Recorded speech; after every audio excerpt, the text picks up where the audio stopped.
हैं। पहला क्वेश्चन आपके सामने दिख रहा होगा कि किसी संख्या को 4 से भाग देने पर शेषफल 2 प्राप्त होता है। फिर इससे प्राप्त भागफल को 5 से भाग देने पर शेषफल 3 प्राप्त होता है। ठीक है, फिर इससे प्राप्त भागफल को 6 से भाग देने पर शेषफल 5 प्राप्त होता है। यदि अंतिम भागफल 7 है तो आपकी संख्या क्या थी? कल की बेसिक वीडियो में मैंने आपको बताया था भाज्य बराबर भाजक गुणे भागफल प्लस शेषफल। मतलब मैंने कल की वीडियो में आपको बताया था, आपका क्या था, आपका था a equals to B Q plus R था, जिसमें आर आपका रिमाइंडर था, बी क्या था आपका भागफल था, क्यू आपका भागफल था और बी क्या था आपका भाजक था। तो इसमें हमें बेसिकली क्वेश्चन में करना क्या है, हमें ए की वैल्यू फाइंड करनी है। ओके, तो शुरू करते हैं। सबसे पहले क्वेश्चन को पढ़ते हैं। 4 से भाग देने पर शेषफल 2 प्राप्त होता है।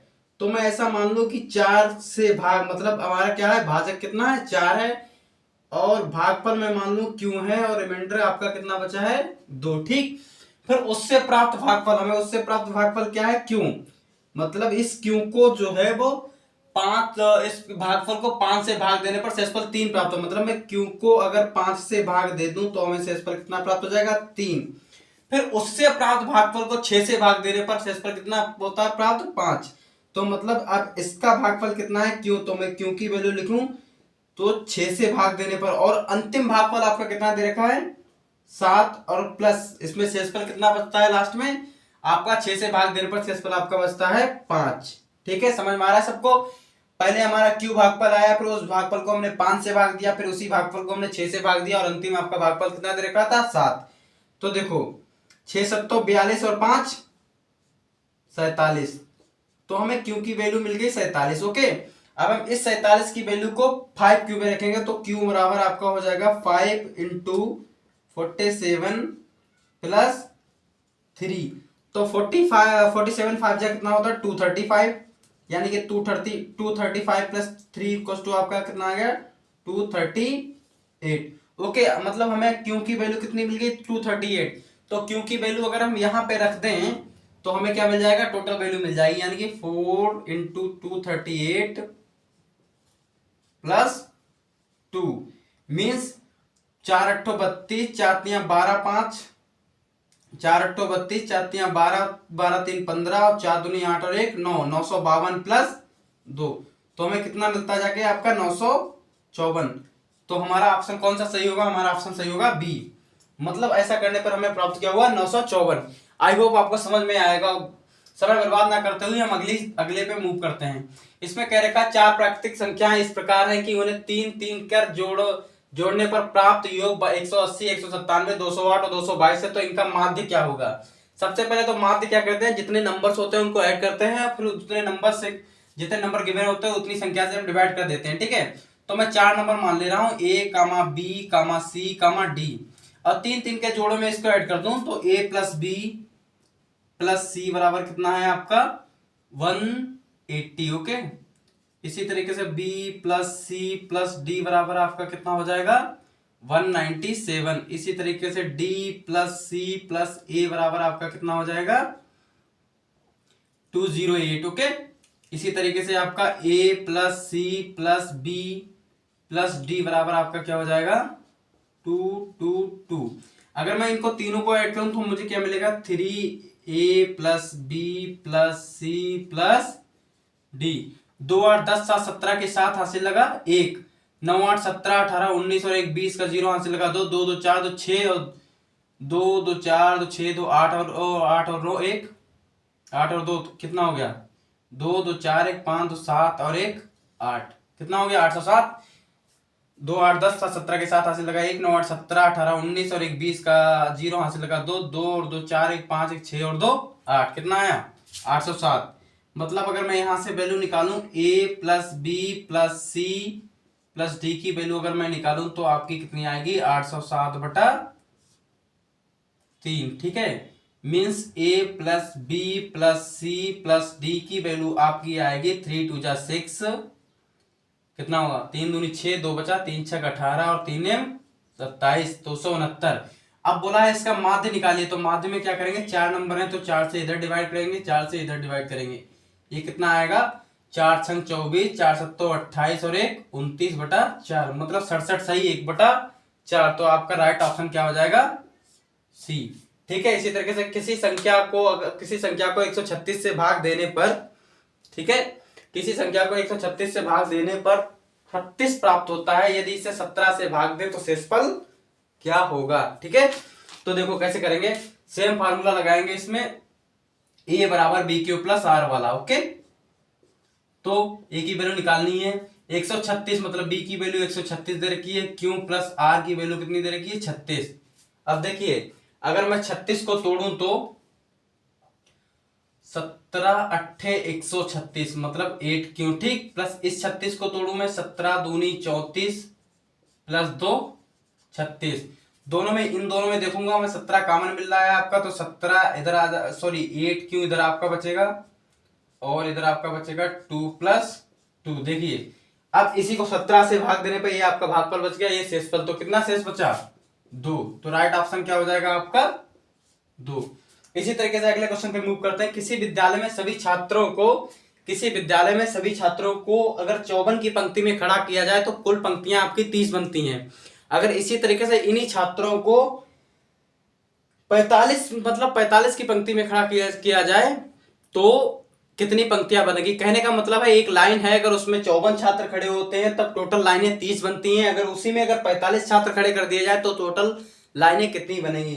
तो ये तो सिंपल सा है, कोई भी कर लेगा। टोटल पंक्ति अगर मैं निकालूं, टोटल पंक्ति सबसे पहले हमें पता होना चाहिए टोटल नंबर ऑफ स्टूडेंट कितना हो जाएगा। टोटल नंबर ऑफ स्टूडेंट 54 गुणा 30, ये तो आपके टोटल नंबर ऑफ स्टूडेंट हो गए। अब इसमें अगर 54 की क्या है, अगर पंक्तियां कितनी बना दी हैं, 45 बना दी हैं, तो टोटल पंक्ति कितनी निकल के आएंगी? तो टोटल पंक्ति कितनी निकल के आएंगी आपकी? 54 गुणा 30 बटा 45। ओके, 15 से काटो तो 15 दूनी 30, 15 तिया 45, 30 से 3 एकम 3, 3 एकम 3, 2 बचा 3 अट्ठो 24, 18 दूनी 36। तो टोटल पंक्ति कितनी निकल के आएंगी आपकी? 36। ठीक है, आई होप आपको समझ में आ रहा होगा। इसी तरीके से ये क्वेश्चन है, 5वां क्वेश्चन है, यदि P और Q अंक निरूपित करते हैं, मतलब P और Q जो है वो आपकी न्यूमेरिकल वैल्यू हैं, तो दिए गए कथन में Q का अधिकतम मान ज्ञात करना है। तो सिंपल है, गर्मी बहुत है भाई आज, ठीक है, तो सिंपल है, क्या करेंगे इसमें आपका, देखिए पहले इसको तोड़िए। 5P प्लस 9 को मैं कैसे तोड़ सकता हूं? 500 प्लस 10P प्लस 9 में तोड़ सकता हूं ना 509 को, ठीक है। इसी तरीके से मैं आपके 2Q8 को कैसे तोड़ सकता हूं? 200 प्लस 10Q प्लस 8, ठीक दिख रहा है।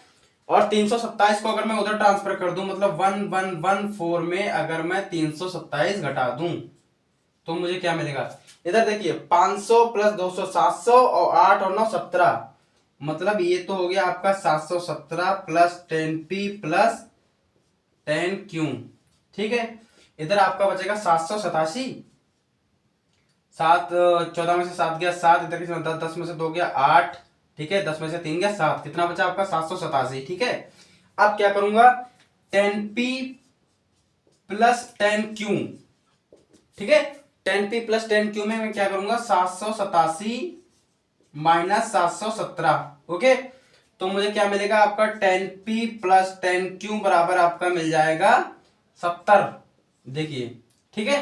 मतलब मैं P प्लस Q की अगर वैल्यू निकालूं तो मुझे कितनी मिल जाएगी? 10, सॉरी 7 मिलेगी ना, 10 7 70 होता ना, ठीक है 7। अब वो कह रहा है क्योंकि मैक्सिमम वैल्यू प्राप्त करनी है, तो क्योंकि मैक्सिमम वैल्यू कब होगी? जब P की वैल्यू मिनिमम हो जाए, और P की मिनिमम वैल्यू हम क्या रख सकते हैं? 0। तो क्योंकि मैक्सिमम वैल्यू हमारी कितनी हो जाएगी? 7, और 7 आपका आंसर कौन सा सही है? सी ऑप्शन आपका सही है। तो ये टोटल हो गए आपके 5 क्वेश्चन, अब बचे हैं आपके 10 क्वेश्चन, ओके। होप तो पिछले 5 क्वेश्चंस आपको समझ में आए होंगे। अब आपके स्क्रीन पे दिख रहा होगा छठा क्वेश्चन है, 7वां क्वेश्चन। इस टाइप के क्वेश्चंस को कैसे करते हैं, ये भी आपके नंबर सिस्टम का मोस्ट इंपोर्टेंट क्वेश्चन है। शायद एसएससी 2007 में ये पूछा गया था, ठीक है, एसएससी 2007 में पूछा गया था ये। तो इसको कैसे करेंगे? सिंपल सा फॉर्मूला है, आपको क्या करेंगे? 3 2 6 माइनस 1 कितना हुआ आपका? 5/3, ठीक है। 3 दूनी 6 में से 1 गया 5/3, फिर गुणा में ही ले लेंगे, कोई दिक्कत नहीं। 5 दूनी 10 में से 3 गया, कितना बचा? 7/5, इसी तरीके से 7 दूनी 14 में से 5 गया, कितना बचा? 7 दूनी 14 में से 5 गया आपका 11/7। ठीक है, फिर इसी तरीके से आपकी श्रृंखला चलती रहेगी। इसको क्या करेंगे, 999 दूना कितना हुआ, 2 ने 18 और 2 ने 18 1 19, 2 ने 18 1 19, 1989 1998 माइनस 997 बटा 999। ओके, ये आपकी श्रृंखला चलती जाएगी। ठीक, क्या करेंगे, देखो हमें साफ साफ दिख रहा है ये 5 से 5 कैंसिल हो जा रहा है, इसी तरीके 7 से 7 कैंसिल हो जाएगा, कहीं ना कहीं ये 999 हमारा भी क्या हो जाएगा, कैंसिल हो जाएगा। ठीक है, तो यहां से मिला मुझे 1/3 इंटू में ऐसे चलता गया। यहां से क्या मिलेगा मुझे आपका 1998 में से अगर 997 घटाए तो हमारा क्या मिलेगा, 1001। ठीक है, कोई दिक्कत, 999 यहाँ पर कहीं ना कहीं 999 होगा, जो इस 999 को क्या कर देगा, कैंसिल। तो हमारा फाइनल आंसर क्या आएगा, 1/3 गुणा 1 1001। हमारा फाइनल आंसर आएगा 1001/3। आई होप ये समझ में आएगा। इस तरीके के सिंपल क्वेश्चंस होते हैं, होते लेंथी देखने में, लेकिन इनका सोल्यूशन बहुत इजी हम निकाल सकते हैं। इसमें पूछा इसमें इकाई का अंक क्या होगा। इकाई का अंक मतलब यही तो है, इकाई का अंक मतलब अगर 7 की पावर 153 निकाल लें और गुणा 1 की पावर 72 निकाल लें तो हमें इकाई का अंक मिल जाएगा। देखिए 7 की पावर 53 मतलब अगर मैं मेरे दिमाग में हिट करेगा 7 की अगर पावर 4 की बात करूं मैं तो उसकी यूनिट वैल्यू 1 होती है। कैसे, देखो 7 को 2 बार तोड़ेंगे तो 49 गुणे 49 निकाल लें, 7 की पावर 4 हो गया, ये 9 9 9 81 मतलब इसका यूनिट अंक क्या है, 1 है। ठीक, तो मैं क्या करूं, इसको मैं तोड़ूं 7 की पावर 4 में, फिर मैं इसको तोड़ दूं 4 है तो 4 से भाग करिए, 4 दूनी 4 तियां 12, ठीक, 3 4 8 32, एक बचा तो मैं उसको 7 यहां लिख दे रहा हूं और ये बचेगा आपका 1। ठीक है, ये 7 की पावर 4 की वैल्यू मैंने अभी निकाली, क्या हो गई 1, यानी कि 1 की पावर 38 गुणे 7 गुणे 1 मतलब इसकी वैल्यू 1 इसकी वैल्यू 1, 1 इंटू 7 कितना हो गया 7। तो इसमें अगर इकाई के अंक की बात करें तो कितना हो जाएगा 1। इसी तरीके से अगला कोई क्वेश्चन लीजिए नंबर सिस्टम का जो आपको अच्छा लगता हो। बहुत बढ़िया बढ़िया क्वेश्चन है जो एसएससी में पूछे जा चुके हैं, मेरा पढ़ा हुआ है, आप भी अच्छे से पढ़िए तो आपको भी अच्छे से आ जाएगा। जैसे कि अगर मेरे दिमाग में हिट कर रहा है क्वेश्चन, रिसेंटली मैंने कहीं पढ़ा था, एसएससी का ही था, कोई टेस्ट पेपर सॉल्व कर रहा था, तब मैंने उसमें देखा था, बहुत अच्छा क्वेश्चन था। उसमें दे रखा था 4 की पावर a इक्वल्स टू 5, ठीक है, 5 की पावर b इक्वल्स टू 6, 6 की पावर c इक्वल्स टू 7, 7 की पावर d इक्वल्स टू 8, ये क्वेश्चन था। ठीक है, तो उसमें पूछा था उसने a, b, c, d की वैल्यू क्या होगी। ठीक है, इसमें ये वैल्यू पूछी थी। ऑप्शन में आप कोई भी ले लीजिए, 2 ले लीजिए, 3 ले लीजिए, b की वैल्यू 3 ले लीजिए, c की वैल्यू आप 3/2 ले लीजिए और d की वैल्यू आप 4 ले लीजिए। ऐसे ऑप्शंस दे रखे थे। ठीक है, तो कैसे करेंगे, सिंपली मैं देखूंगा 4 की पावर a है, ठीक है, बराबर 5 की पावर 5 है, तो यहाँ 5 की पावर b इक्वल्स टू मुझे c दे रखा है। ठीक है, तो अगर मैं इससे यहाँ b से गुणा कराऊं तो इधर भी b से गुणा हो जाएगी। ठीक है, ये दे रखा था आपको। ठीक, तो मतलब 4 की power a b equals to 5 की पावर b इक्वल्स टू किसके है, c, और c किसके बराबर है, 7 के। ठीक है, c की पावर अगर मैं यहाँ पे c कर दूं तो यहाँ पर भी c मिल जाएगा, मतलब मुझे 4 की पावर a b c कितना मिल रहा है, 7 की पावर c इक्वल्स टू कितना देखा, 7 मिल रहा है। ओके, अब मैं 7 में अगर d यहाँ मल्टीप्लिकेशन करता हूं तो यहाँ भी d की मल्टीप्लिकेशन हो जाएगी, तो मतलब मुझे क्या मिलेगा, 4 की power a b c d, और 7 की पावर d किसके बराबर है, 8 के बराबर है। तो मैं 8 को अगर तोड़ूं तो 8 को मैं तोड़ सकता हूं 2 की पावर 3 में, और 4 को मैं तोड़ सकता हूं 2 की पावर 2 में। ठीक है, 2 ब्रैकेट में a b c and d। अगर मैं पावर्स का कंपेयरिंग करूं तो मुझे 2abcd बराबर कितना मिल रहा है, 3 मिल रहा है। तो अगर मैं a cross b cross c cross d की वैल्यू निकालूं तो मुझे कितनी मिल रही है, 3/2, यानी कि जो लगभग किसके बराबर होगी, 1.5 के। तो ऑप्शन आपका क्या हो जाएगा, c सही हो जाएगा। इसी तरीके से एक अगला क्वेश्चन करते हैं। एक क्वेश्चन कहीं कहीं में दिमाग में हिट कर रहा होगा, आपने पढ़ा होगा, इस टाइप का कोई क्वेश्चन आ जाए, सपोज करो 1, 2 प्लस 2, 3 प्लस 3, 4 ऐसे चलता जाए, यहां आपको मिल जाए 1/19, सॉरी ऐसे चलता जाए आपका, ऐसे मिल जाए 99 गुणा 100। इस टाइप से अगर कोई क्वेश्चन मिल जाए तब हम इस टाइप के क्वेश्चन को कैसे करेंगे, ये आपका 8वां क्वेश्चन मान लीजिए। ठीक, तो इस टाइप के क्वेश्चन में क्या करता हूं मैं, इसको मैं कैसे लिख सकता हूं, देखिए 1 - 1/2 लिख सकता हूं, कोई दिक्कत, 2 में से 1 गया, 1/2 ही तो आएगा। और मैं इसको कैसे लिख सकता हूं, ठीक है, अगर मैं इसको लिखूं तो इसको कैसे लिख सकता हूं, 1/2 - 1/3 लिख सकता हूं, नहीं लिख सकता हूं। देखिए 3 में से 2 गया 1 और 3 दूनी कितना हो गया 6। इसी तरीके से मैं इसको कैसे लिख सकता हूँ 1/3 माइनस 1/4। इसी तरीके से आपका सो ऑन चलता जाएगा। ठीक, सो ऑन चलता जाएगा। तो यहाँ पर मुझे कहीं न कहीं मिलेगा 1/99 माइनस 1/100। ओके, तो सिंपल मैं देखूंगा ये माइनस का, ये प्लस का, ये माइनस का, ये प्लस का, ये माइनस का, प्लस का, सब खत्म होते जाएंगे ऐसे, ये ऐसे तो कहीं कहीं ये भी खत्म हो जाएगा। तो मुझे यहाँ पर इनिशियल स्टेट पे मिला आपका 1 और लास्ट में कितना मिला मुझे आपका 1/100। तो इसका फाइनल आंसर क्या आएगा 100 माइनस 1/100 यानी कि 99/100। ओके, शायद समझ में आ रहा होगा आपको। इसी तरीके से मूव करते हैं अगला क्वेश्चन। ये 8वां क्वेश्चन था। सपोज करो 9वां क्वेश्चन अगर आपके दिमाग में कोई हिट कर रहा हो तो मुझे बताइए। मेरे दिमाग में जो हिट कर रहा है वो मैं आपको बताता हूँ। ये सब मैं नंबर सिस्टम के अच्छे अच्छे क्वेश्चन करा रहा हूँ।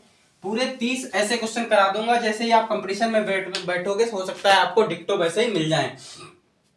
जैसे कि 9वां क्वेश्चन मेरे दिमाग में हिट कर रहा है कि अगर आपको दे रखा हो 21,227 की पावर आप ले लीजिए 753, ऐसी कोई भारी सी डिजिट दे रखी है और उसने पूछा है कि यूनिट प्लेस पर क्या होगा। यूनिट प्लेस पे मतलब इकाई का अंक क्या होगा इसमें। तो सिंपल सा फंडा है, मैं क्या करूंगा सबसे पहले 7 को उठाऊंगा, मतलब 7 की पावर 753। ठीक है, मैंने अभी अभी पिछला क्वेश्चन कराया था, उसमें मैंने कहा था कि अगर 7 की पावर 4 की वैल्यू निकालें तो उसकी वैल्यू होती है 1। तो इसमें कैसे करूंगा 4 एकम 4, ठीक है, बचे 3, 4 3 बचे 35 हो गया, 4 से 24 7 28 4 8 32 4 ने 36 ज्यादा होगा 4 8 32। ठीक है, फिर आपका 3 बचा, फिर 4 8 32, 1 बच रहा है आपका एक्स्ट्रा, मतलब 188 की अगर 4 से गुणा कराएं तो आपका 752 गुणे 7। और मुझे पता है इसकी वैल्यू क्या होती है 1, तो 1 की पावर अगर 188 करेंगे तो उसकी वैल्यू कितनी हो जाएगी 1 ही हो जाएगी। तो फाइनल आंसर इसमें आपका इकाई का अंक कितना आ जाएगा 7। इसी तरीके से अगला क्वेश्चन करूं, अगर मेरे दिमाग में हिट कर रहा है तो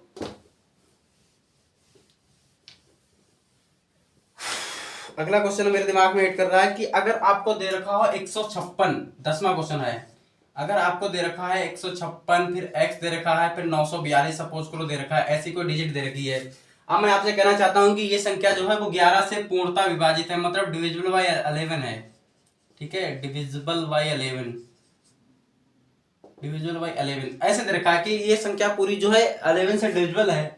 तो इसमें x की वैल्यू क्या होगी। ठीक है, अगर आपसे ये पूछे कि x की वैल्यू क्या होगी तो हम कैसे निकालेंगे। हमने पढ़ा था कि अगर ऑड नंबर प्लेसेस में से अगर इवन नंबर का सम घटा दें, मतलब ऑड नंबर डिजिट्स को अगर किया जाए तो इवन नंबर की डिजिट्स को अगर मैं सब्ट्रैक्ट कर दूं, तब अगर वो 0 आता है या फिर 11 से डिविजिबल होती है, तब ये पूरी संख्या किससे हो जाएगी 11 से डिविजिबल हो जाएगी। तो पहले ऑड नंबर देखिए 9 + 4 + 6 + 1 कितना आ रहा है आपका 9 + 4 + 6 + 1 में से अगर मैं सब्ट्रैक्ट कर दूं कितना 5 + x + 4। ओके, ऐसे तो करेंगे भाई, ऑड में से इवन घटा दें, ऑड डिजिट का सम में से इवन डिजिट का सम घटा दें, तो 9 4 13 6 9 4 13 6 17 और 1 18, 18 - 5 4 9 9 + x इक्वल्स टू में ले लीजिए आपका 0, तो 18 इक्वल्स टू आपका आ जाएगा 9 + x, तो x की वैल्यू कितनी आ जाएगी आपकी 9। फटाफट करते जाइए, कुछ नैनो सेकंड